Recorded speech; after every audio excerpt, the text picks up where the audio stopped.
അടദോശ ഉണ്ടാക്കാം. ടേസ്റ്റിയും ഹെൽത്തിയുമാണ്, അതിനപ്പുറം ഉണ്ടാക്കാൻ ഈസിയുമാണ്. സോക്ക് ചെയ്യാനായി 3 മണിക്കൂർ വേണം. ഫെർമെൻ്റ് ചെയ്യേണ്ട, അതുകൊണ്ട് മാവരച്ചാൽ ഉടനെ തന്നെ ദോശ ഉണ്ടാക്കാം. നല്ല ക്രിസ്പി ദോശ ഉണ്ടാക്കിയാൽ ഒരു കറിയും ഇല്ലാതെ തന്നെ കഴിക്കാൻ നല്ല രുചിയാണ്. എങ്ങനെ ഉണ്ടാക്കാൻ നോക്കാമോ? 1 കപ്പ് ഇഡ്ഡലി റൈസ് എടുക്കാം. കൂടെ തന്നെ 1/4 കപ്പ് ഉഴുന്ന്, തൊലിയുള്ളതോ ഇല്ലാത്തതോ ഏതോ ആവാം. ഇനി വേണ്ടത് 1/4 കപ്പ് കടലപ്പരിപ്പ്, പിന്നെ 1/4 കപ്പ് ചെറുപയർ, കൂടെ 1/4 കപ്പ് സാമ്പാർ പരിപ്പ് എല്ലാം ചേർത്ത് തന്നെ ആദ്യം കഴുകാം.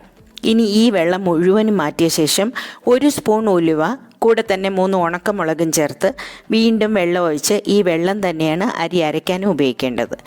ഇനി സോക്കായ അരിയും പരിപ്പിൻ്റെയും കൂടെ ഈ 1 സ്പൂൺ ജീരകം, കൂടെ 1/4 സ്പൂൺ കുരുമുളക്, പാകത്തിന് ഉപ്പ്, പിന്നെ 1/4 സ്പൂൺ കായപ്പൊടിയും ചേർത്ത് അരയ്ക്കാം. ഈ മാവിലേക്ക് 1 സവാള ചോപ്പ് ചെയ്തതും കറിവേപ്പില ചെറുതായി അരിഞ്ഞതും ചേർത്ത് മിക്സ് ചെയ്യാം. നമ്മൾ സാധാരണ ദോശ ഉണ്ടാക്കുന്ന ബാറ്റർ കൺസിസ്റ്റൻസി ആയിരിക്കണം.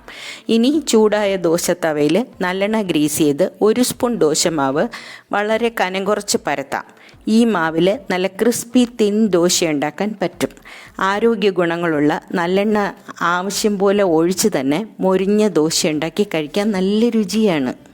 ഏത് സമയത്തും പെട്ടെന്നുണ്ടാക്കാൻ പറ്റുന്ന ആരോഗ്യ ഗുണങ്ങളുള്ള ഈ ദോശ ഇഷ്ടമുള്ള ഏത് കറിയുടെ കൂടെയും കഴിക്കാം.